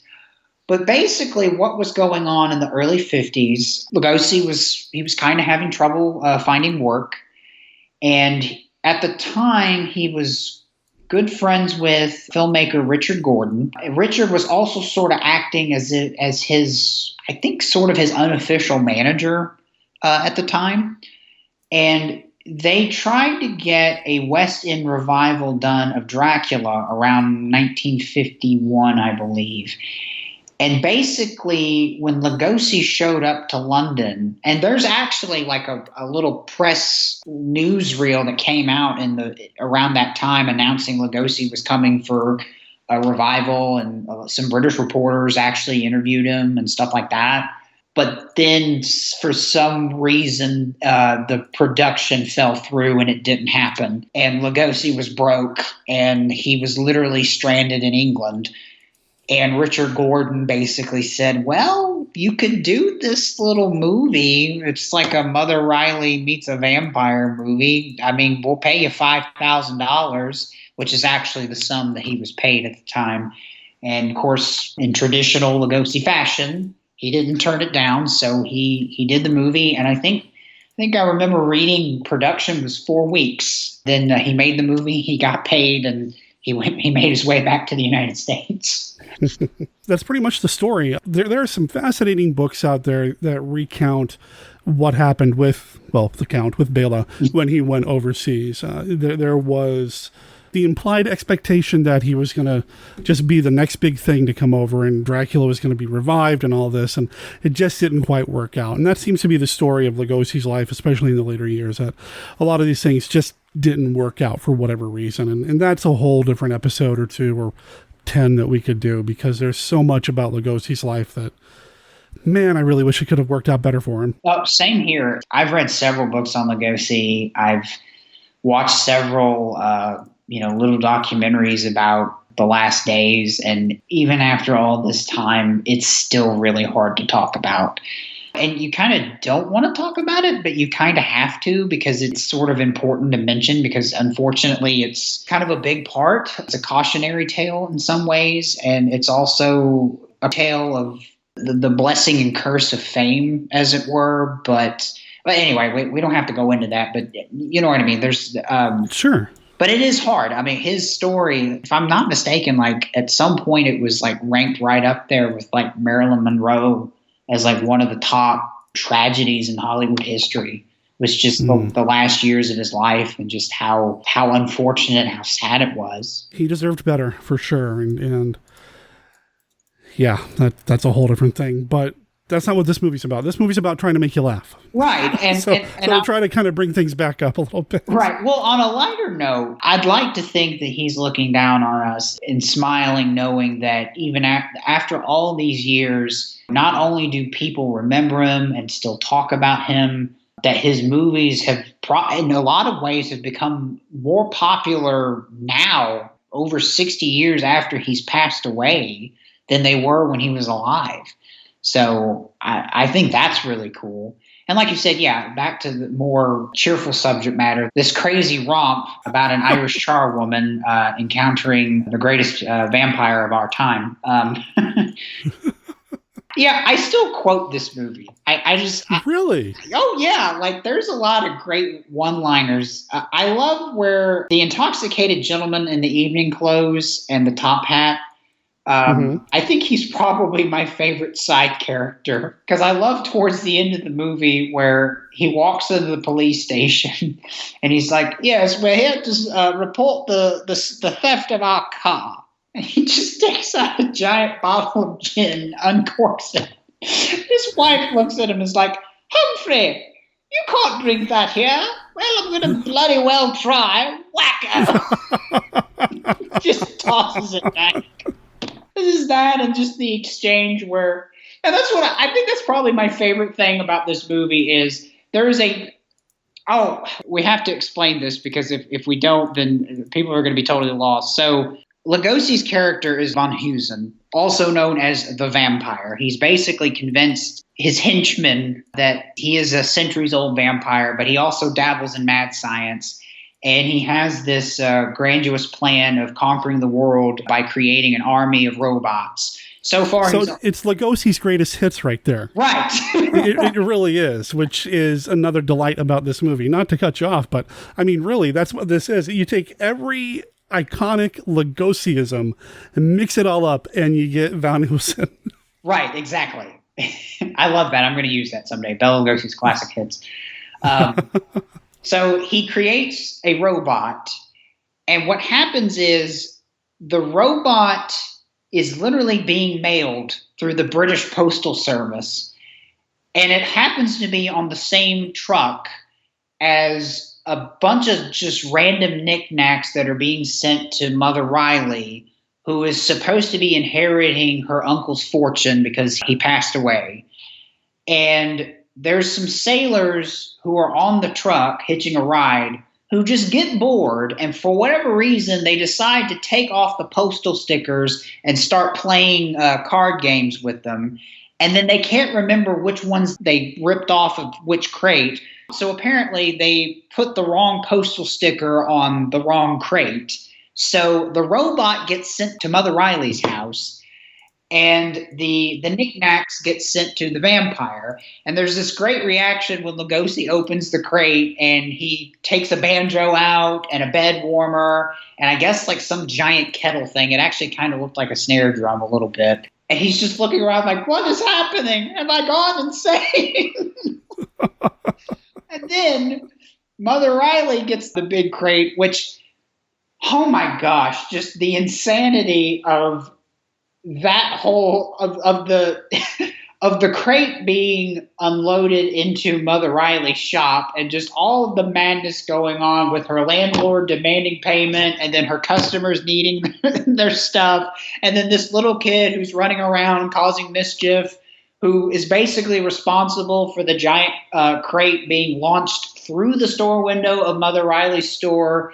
And then they finally get the crate upstairs, not before they rip down the banister in order to make more room for it. And while all this is going, they are just chit-chattering about a million different things. They finally get the crate into Mother Riley's upstairs room. They open it. It's a radioactive robot. And for whatever reason, nobody seems to be that bothered by it. As a matter of fact, Mother Riley thinks that it's her Uncle Jeremiah, and as she put it, they've canned him. And there's this great line where the robot is getting like radio frequencies. And so he's basically like sputtering out BBC News reports, and the landlord keeps throwing like a bunch of insults at Mother Riley.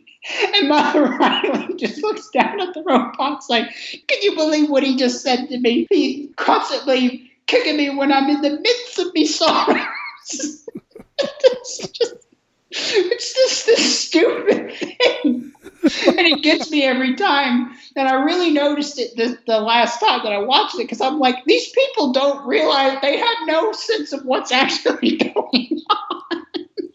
Well, and in the middle of like you said, all this other stuff is going on with the landlord and the customers and the kid knocking over the soup cans, and randomly a little musical number just pops in. Oh, God. Where she starts singing about shush, shush, no, whatever. Come.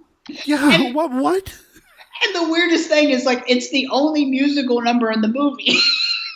Yeah, and it makes me wonder if this is something that happens in other Mother Riley films or not. I don't know, but... Maybe. I don't know. Part of me kind of wonders if maybe they were hoping that this would be like almost like a musical, but then it kind of fell through, maybe partly because of Arthur Lucan's health, or Lugosi didn't. Well, I think Lugosi probably would have done a musical anyway. Sure. I don't know. It's kind of interesting because it's just there, and it's just kind of this weird part of the movie that never gets brought up again. It is so bizarre. It just kind of happens out of the blue. Right. So weird.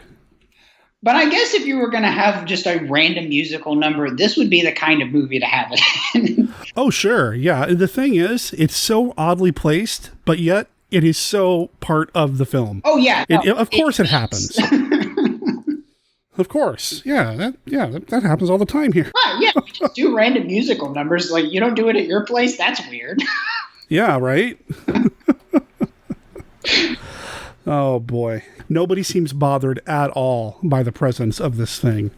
Just, it's there. It's something to bounce one-liners off of. Right. And the weirdest thing is, like, it's almost like in the vampire's lair, things seem to be a little bit more normal over there than they do in Mother Riley's store. Right? It's like, hey, I'm a supervillain and I'm trying to take over the world and we have a hostage. Like, it's pretty simple. Right.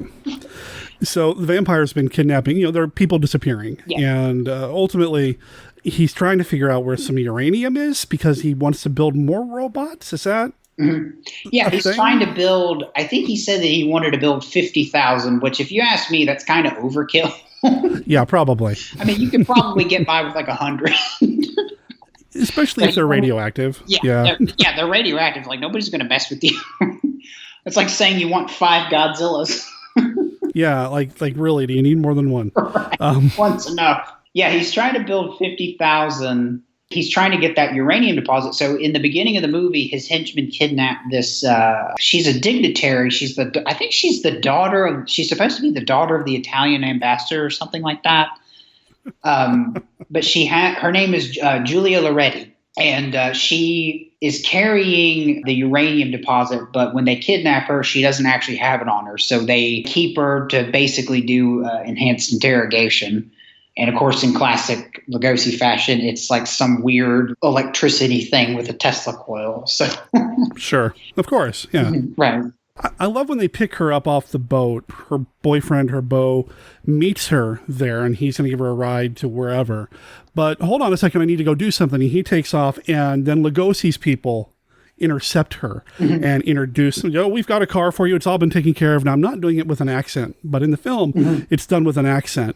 And when she questions who these people are, well, we're with the Foreign Service. Well, I don't remember them having accents. Well, it is foreign, ma'am. So it's like, right. Okay, that works. She's like, all right, I'll get in a car with this stranger. Why not? It's just kind of a delightful, romp almost. I almost preferred some of the stuff that happened without Mother Riley. I mean, all of Lugosi's crew are just so weird and interesting and bizarre, and I'd hang out with them any day. Oh, yeah. Yeah. I don't know what that says about me, but...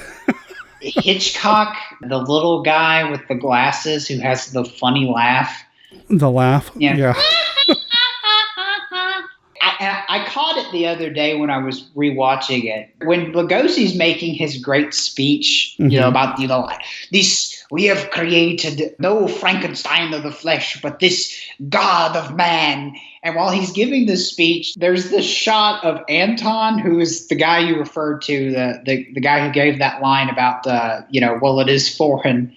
And then the other henchman who kind of looks like this country bumpkin. I think his name is Grimsby or something like that. But there's just this great moment where like Anton is just staring at Lugosi and is giving him this, that profound, yes, I'm living in this momentous moment in history.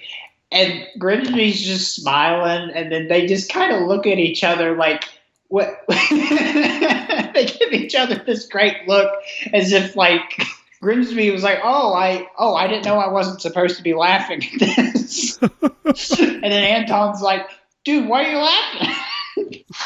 So it's, yeah, it's a motley crew for sure. Oh yeah, definitely, for sure. And it's one of the reasons why I love it. It's not just a bunch of guys running around doing pratfalls or whatever. They're all so uniquely different and funny and weird. And Mother Riley gets involved with them. I mentioned earlier that this movie proves Lugosi could do comedy. There's a scene where Mother Riley is sitting down and Lugosi as Van Housen is sitting next to her, and he's getting closer to her and she's scooting away. And it's just very well choreographed. They're sitting, they both get up and scoot over a little bit down the couch, and they continue to talk. Lugosi maybe tries to hold her hand or puts his hand out, and she accidentally touches his hand and freaks out, and she gets up again and he matches the movement. And it's a really neat, clever scene, I feel like. Yes. That culminates in getting to the end of the couch and Mother Riley falling on the floor, which again is amusing. But that whole sequence is just so well done and well paced. And really, like I said, it just shows that Lugosi can pull it off. I'm tired of hearing all he couldn't do comedy. This movie proved it. I'm glad you brought that scene up. He even had some good one-liners in there. Yes. That particular scene you're talking about, she's looking at that really weird portrait on the mantle of it's like half Lugosi, half bat. And she's like trying to imitate the bat. And he asks her, he's like, do you like bats? And she's like, no, they send cold shivers down my spine. And then he's like, oh, that's a pity. He was my brother. It's just amazing. It is. One of the things that really caught my attention about this movie are some of the names of the people involved behind the camera. So first of all, it's directed by John Gilling, who I know from Hammer. Yeah. He did some incredible work for Hammer, including, I believe, Plague of the Zombies, didn't he? Yeah, he did Plague of the Zombies, The Reptile, Shadow of the Cat, and The Mummy's Shroud, which I believe I've seen that one. I love The Plague of the Zombies, and it's funny because I keep talking about pre-Romero zombies with people lately here on the show. Mm-hmm. I'm convinced that if Night of the Living Dead did not come out and do as well as it did, Hammer would have made another zombie movie of some sort. Unfortunately, Plague of the Zombies is the only zombie movie they ever did, and it is solid. It is such a good movie. I love it. And John Gilling directed it, and he directed a handful of other things for the UK horror scene, The Flesh and the Fiends with Peter Cushing, for example. Mm-hmm. But another name that I didn't realize was attached to this until the showing or the viewing that I had of it today, Bernard Robinson did the set design? The guy who designed Dracula's Castle and Frankenstein's Lab for Hammer did the art direction on this, or the art design on this. Oh. Holy, what? I had no idea. Well, you got to start somewhere, Derek. Well, I mean, he started with Hammer and went here. I don't know what the progression was. It's a strange detour. But when I saw that name on the screen, it just blew my mind. Mm-hmm. Yeah. I mean, I'm not saying that it was bad. The production design was bad in this movie. I'm not saying that at all. It's just so not the gothic Hammer horror that we know him for. Speaking of production value, I don't know. So I've had a DVD copy of it, and I'm not entirely sure that the transfer is the best. There's some audio issues. I don't know if that's a transfer thing or if that would have been just how the movie was. I don't want to say how the movie was cut. I don't know, but I was kind of curious to see how you watched it to see if there was kind of a difference in quality. I have it on DVD, but I couldn't tell you what company put it out. Okay. But it does have the song. And, I do notice some bits here and there that are a little more washed out, and the sound probably could be tweaked here and there. But, that again, that's one of those things that you get. It comes with the territory of loving these movies, right? Sure. They can't all be restored and up-converted to Blu-ray the way Universal did with Dracula. I wish they could. I wish it was an easier process than it is, and it costs a lot less money, because I would love to have some of these things in a nice restored version, but it is what it is. Like I said, it comes with the territory, and I didn't really notice a lot of problems with it. It seemed to me on my end, there were some parts where the music was kind of overpowering over some of the dialogue. I'm not trying to be nitpicking or anything like that. Sure. But, the part towards the end where Mother Riley and actually, I think the name of the maid is Kitty. The one who's married to the cop. Oh, okay. When they're heading down the hallway and they're talking, and then Mother Riley accidentally gets hooked up on that rope. Yeah.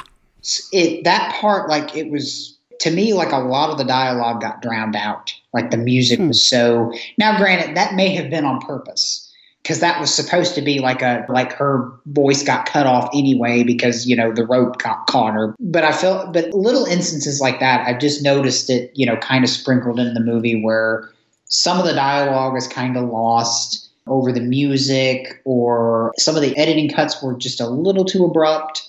But, I'm kind of talking shop. Well, like you said, it doesn't really matter. It's just transferring this stuff from film onto DVD. For some of these movies, it's not so easy. So we're just fortunate to have a copy of these movies anyway. And it's not enough for me not to enjoy the movie. Sure. And I don't remember a lot of problems like that in my copy. I mean, I know I will be watching this again at some point, so next time I do, I'll pay attention to that. But it's not something I really noticed. And I did some checking while we were talking about this. I think the copy that I have is from Image Entertainment. It's packaged as My Son the Vampire. Now, when I go to the main website I go to when I'm researching this kind of stuff, which is dvdcompare.net, where you can type in the name of the movie. It'll tell you all the different releases it's had for the most part. And this lists a few other titles as well for this movie. So we had Mother Riley Runs Riot, The Robot and the Vampire and the Robot, and Dracula's Desire. Oh, okay. So if it was called Dracula's Desire, I would have been very disappointed. Yeah, I don't think it would have worked nearly as well. Talk about a letdown. Right. Yeah, no, it would not have worked nearly as well with that. I think the titles that we have, My Son the Vampire, it was because it was a play off of the popular song at the time. But I'm okay with that. And even putting the Mother Riley thing on it, because I get it. I know the behind the scenes. But yeah, Dracula's Desire, that's a stretch. Yeah. That one's a stretch. Which, I know it's kind of random, but it just popped into my head. So, like you, I'm a big fan of Brides of Dracula. Mm-hmm. But part of me does wish that maybe the movie wasn't called Brides of Dracula. But saying that now, now that I say that out loud, that's kind of a stretch because, the whole story that he was kind of made into a vampire by Dracula, or at least that's what we think, and Van Helsing's still in there, so it still kind of fits. I think Dracula's Desire attached to My Son the Vampire, though, that would have been a bigger... Yeah. That just would have been no. A much harder sell. A much harder sell. There are some physical things that happen in this that obviously Arthur Lucan didn't do. And we talked a little bit about that we had an understudy, stuntman, whoever, doing some of the more physical comedy. There's a bit where Riley jumps through a window head first. Mm-hmm. And then the film reverses and she comes back in and then says something else and then goes back through again, which there's some fourth wall things that happen in the movie too. I mean, it's just that kind of madcap kind of craziness through the whole movie. As if this movie couldn't be more insane. Right. You have to have Mother Riley actually sort of address the audience. Well, you have that part, and then at the very end too is just kind of weird. It's just sort of this abrupt Jack in the Box thing. It really does end oddly. Yeah.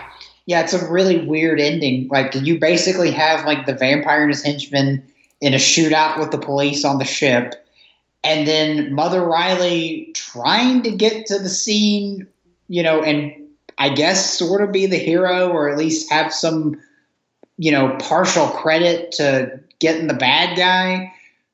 But she tries to get there on car, and the car wrecks, and then there's a couple of steps in between, but basically she ends up on a bicycle and she's just Lance Armstronging the thing all the way to the ship. She completely misses it and wrecks the bike and basically shoots into I'm assuming the River Thames, and just falls in. Somebody throws a little lifesaver. She pops through the hole and says, "This is the end." And then that's the end of the movie. Well, and the lifesaver itself has the words, "This is the end," printed on it. Oh. Okay. Yeah, so we had that breaking the fourth wall, the reversal. There's the part where she's at the top of the window talking to Miss Loretti, and Miss Loretti is screaming "Please help, help. Don't worry, I'll be back. I'll be back quicker than what does she say, a shaking of a lamb's coat?" Something like that. And as somebody who's facing impending death, that has got to be the most infuriating thing just to look at. Because you're just I don't care about a lamb's coat. Just get down here and save me, for God's sake. Yeah. If you can't tell, listeners, this movie makes us laugh. It brings us a lot of joy. And if you haven't seen the movie, I know it's kind of hard to say, we spoiled it, because it's just kind of a lighthearted comedy. But yeah, there are a number of things that we have not talked about, and I don't really want to talk about because I want listeners to check it out. your expectations, this isn't Dracula. This isn't Return of the Vampire. This isn't Abbott and Costello Meet Frankenstein. It's a much lower production project, and it's a different style of comedy than what we might have seen Lugosi try to do here in the States. But it's so successful. And you're hearing Taylor laugh. I'm putting myself on mute as I'm laughing over what he's saying, because it's just a movie that brings us so much joy. I had a blast watching it. I can't recommend this one enough, especially if you're a fan of Lugosi. And like I said, I still quote this movie all the time, on a daily basis. One of my favorite things to say is put that in your smoke and pipe it. That's right. she said that. I love this movie. It's so much fun. Oh, real quick, it was on my mind earlier. We have to talk about it because it wouldn't be an MKR episode if it wasn't discussed. Did you like the score? I knew that was going to come. I don't remember it really standing out all that much to me. I mean, I liked it, and I think, especially towards the end when everything's starting to wrap up, it really does a good job of kind of winding you up. My favorite, for some reason, other than the theme song, my favorite piece of music in that movie is right before we meet Mother Riley in the shop. And then you hear basically the duck horns of them chattering back and forth. Yes, that was a really neat.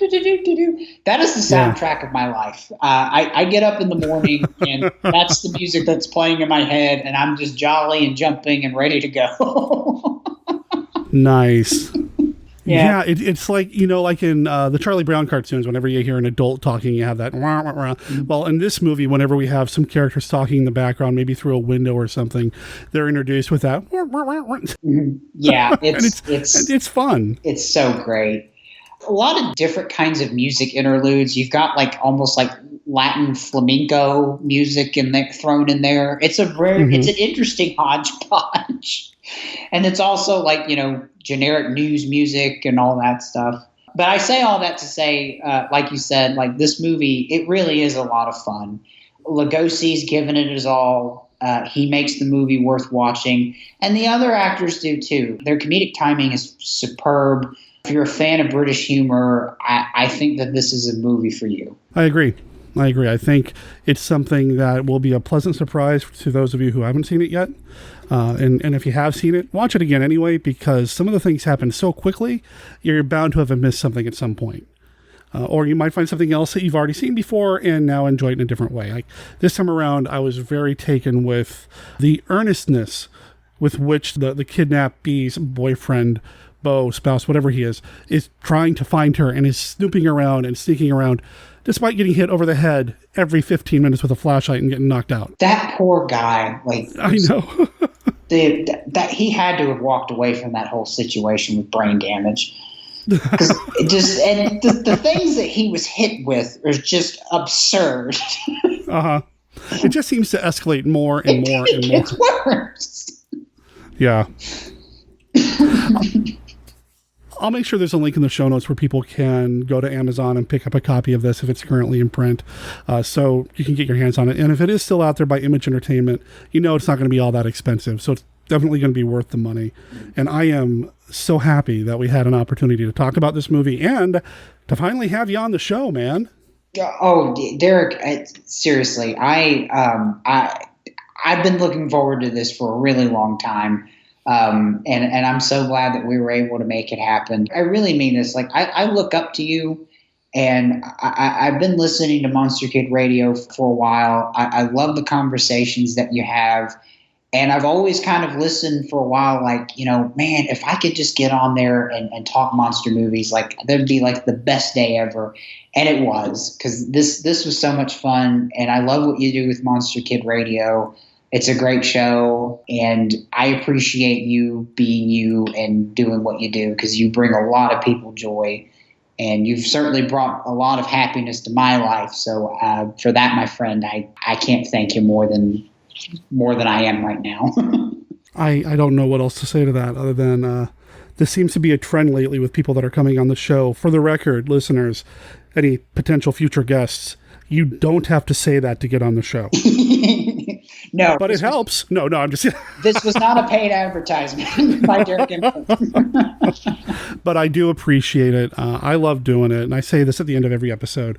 I'd be sitting around talking about monster movies with anybody who cared to listen or would be within, listening range of me. So to have this outlet that people like you and the listeners have helped to build over the years for me to do this just means a lot. So thank you. And I wish you the best with everything you've got going on. The Troma deal is incredible. I can't wait to hear what comes next from you, man. I'm literally at a loss for words just because I'm so happy to be here to talk with you about the things that we love most. And I appreciate that. And I hope we get to do this again sometime. Definitely, for sure. Yeah, we're going to make it happen, and we're not going to wait so long. Okay? Perfect. No, just, hey, whenever. And next time, if you want to pick the movie, I'm all ears. And if it's something that I haven't seen, that's good too, because I need a little bit more culture in my life. This is culture, listeners. You hear that? It's culture. It's culture of the highest order. Look up Count Drahoon on your favorite search engine, and you're going to find his website, his Facebook page, his Instagram, his Twitter. He's all over the place. He's easy to find, but I'll make sure there are links in the show notes as well if you'd rather just click through from monsterkidradio.net. I'm really excited for his deal with Troma. I think that's really cool. I know Troma is known for the schlocky cult movies, Toxic Avenger and, Tromeo and Juliet, all of those. I get it. But Lloyd Kaufman is a fan of film. Last I heard, Troma actually owns the Roan Group, and the Roan Group has one of the best transfers and restorations of the original White Zombie. So, he really is a film fan, not just the stuff that makes money. Not that there's anything wrong with making money, just saying. I'm really excited that Count Drahoon's style of horror and storytelling is going to be shown on the Troma streaming platform. That's so cool. Taylor is working on a number of projects right now. I'm hoping I can be involved with some things down the line. We've talked a little bit about it, but then I get busy and then I don't contact him. And then, it's all on me, really. I will be getting a hold of him. But in the meantime, check out Count Drahoon. Taylor, thanks, man, for being on the show. Horror. No! Horror. Stop it! Horror! The Masters of Horror present the masterpieces of screen horror from 20th Century Fox, Frankenstein Created Woman, and The Mummy's Shroud. Frankenstein, now he has created his most diabolical horror. The ultimate in evil, a beautiful woman with the soul of the devil. Then, beware the beat of the cloth-wrapped feet. Beware the mummy's shroud. The ultimate in evil, the absolute in terror from the Shockmasters. Together in the same double shock show, Frankenstein Created Woman and the Mummy's Shroud in dripping color. Don't look. Shield your eyes. For on the day you look upon them, you will surely die. House of the Gorgon. Why don't you let us alone? Get back on your train and leave us alone! There have been rumors circling around. Mysterious happenings at night. Strange noises emanating from the dark. Leave Karlstadt. Leave now and never come back. Stay away from them. They mean you great harm. Starring Caroline Munro as the Baroness. What was the sinister secret she hid beneath her dark spectacles? Martine Beswick as her sister Uriel, malevolent and evil. You would sacrifice all that we've done merely to quench your innate desire for violence. What if I did? Veronica Carlson as Anna, the one woman in the village of Karlstadt willing to stand against these angels of death. I can fight you. We can fight you. Christopher Neame as Llewellyn, a man of faith, locked in mortal combat with overwhelming evil. If we leave them alone, maybe they'll leave us alone. Also starring Joshua Kennedy as the mysterious Dr. Pritchard. And introducing Georgina Dugdale, Gooey Films' latest star discovery, the Gorgon's most beautiful victim. See all of this and more when you visit the House of the Gorgon. Cast you out, every unclean spirit, every satanic power, in the name and by the power of our Lord Jesus Christ.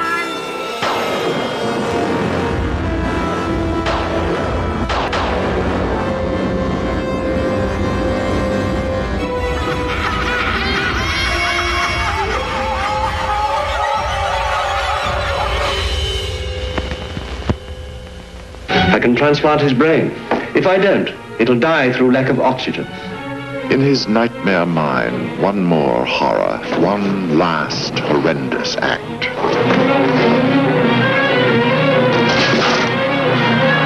Frankenstein must be destroyed. For God's sake, go away! Please. Frankenstein must be destroyed. Peter Cushing, Veronica Carlson.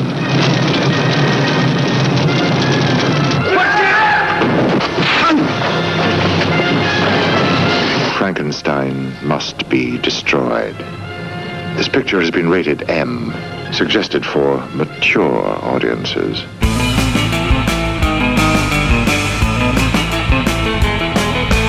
I don't do partners. Mark Temple eyed the film student behind the video camera. And I don't do media. Nick Franklin glanced over his shoulder at Josh, the sideburns third-year film student from Bozeman. He's not recording. You'd see that red blinking light. He looked back at Mark and brought his cup of coffee to his lips. He paused and smiled. And the lens cap would be off. Mark pushed his chair away from the dinette table. Damn it, Nick, I'm done. You don't have a job for me here. I have one lined up in Washington, and I already missed my train thanks to you. Nick finished his coffee, and despite his missing his first two fingers of his right hand, delicately set it down on the tabletop. I already told you I'd pay you if I could, but it's not in your budget. It's not good business. Mark shook his head. How is it good business to not get paid for my services? Those were the first few paragraphs, granted short paragraphs, of my short story, Are You My Mummy?, which appears in the Mark Temple's Case Files Volume 1 book, Supernatural Solutions. Monster Hunter for Hire is what it's called. And I will be doing a reading from this book. It might be that story or it might be a different one during the Monster Kid Movie Club stream this Saturday. I'm really excited because this Saturday's stream is going to be all over the place. We've got me doing a live reading. We have a musical with The Monster of Phantom Lake, the musical from Christopher R. Mim. We also have a music video. I told you I was going to come back to the Spyrotones. We are showing one of their music videos, which I think is really fun during the stream as well. And because we had some technical difficulties last week, we will be showing The Flesh and the Fiends in its entirety this time. I promise. I'm not sure what else we're going to sneak in there, but I can guarantee there will be more than just that. Of course, we'll also have a round of the Classic 5 played live on the stream as well. The stream is totally free. The Monster Kid Movie Club can be found at monsterkidmovie.club, and starting at 11 a.m. Pacific time on Saturday, the pre-show begins. Around noon, the movies themselves kick in. There is a live chat the whole time, so if you want to chat it up while you're watching these movies, have conversations with anybody who happens to be in the chat room, have conversations with your fellow Monster Kids, make some new Monster Kid friends. That's where you do it. So one time that I'm going to encourage you to talk or chat during a film. This typically runs till about 7 or even maybe a tad later in the evening, again, Pacific time, and it's all free. So I'd love to see you there. Again, reading, music video, musical, some Peter Cushing that you didn't get enough of last week, and a few other surprises, like an opportunity to win a very special prize from Stuffed with Character, which is Tracy Morris's awesome line of stuffed characters from monster movies and comic books. I'm looking forward to this weekend. I hope you are too. And with that, I have to tell you, this is the end of this week's episode of Monster Kid Radio. Again, thank you for being here. I really appreciate everybody downloading the show. Speaking of downloading the show, we just found out that we are a podcast that you can now download and listen to through Amazon Music. Not entirely sure how that happened. I know a while back I applied to have Monster Kid Radio put on Audible. Maybe they just decided to change their mind and put the podcast on Amazon Music instead. But we're there. So look up Monster Kid Radio on Amazon Music. Every episode, at least for the past 100 or so, are available to listen to there. If you are an Amazon user and you listen to the show this way, and there's an opportunity for you to leave an honest review, please feel free to do so. Wherever you download the show, please feel free to leave us an honest review. If you're on Facebook, please find the group. We have an active Monster Kid Radio group on Facebook where conversations are happening all the time. We also have a Monster Kid Radio page where I make announcements about what is coming up, or at least an announcement about the current podcast. We're also on Twitter, so you can find us there as well. Of course, links to all of this are over on our website at monsterkidradio.net, where you can find everything else you need to know about Monster Kid Radio between episodes or even while you listen. You're going to want to pay attention to monsterkidradio.net because as I look at the calendar, I realize next week's episode is October 1st, and that's the countdown to Halloween. Okay, honestly, my countdown to Halloween starts on November 1st, but it's the countdown to Halloween for most of the world, and we're going to be doing a lot to celebrate Halloween this year at Monster Kid Radio because, let's face it, with COVID-19, with all the struggles people are having economically, with the fires in the Pacific Northwest and everything else going on around the world, a lot of Halloween had to be postponed, canceled, or drastically changed. That's not cool. That's our holiday. That's what we live for, man. Halloween, yeah, it stays alive in our heart 7 days a week, 365. I get that, but we want to be able to do Halloween stuff.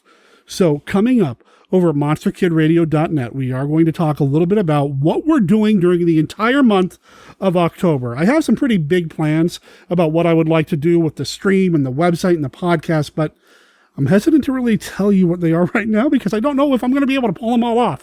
Fortunately, I've got a group of friends that are working with me to make these things happen, and yeah, now that I realize that October 1st is next week, I probably need to send some emails out as soon as I'm done putting this episode out.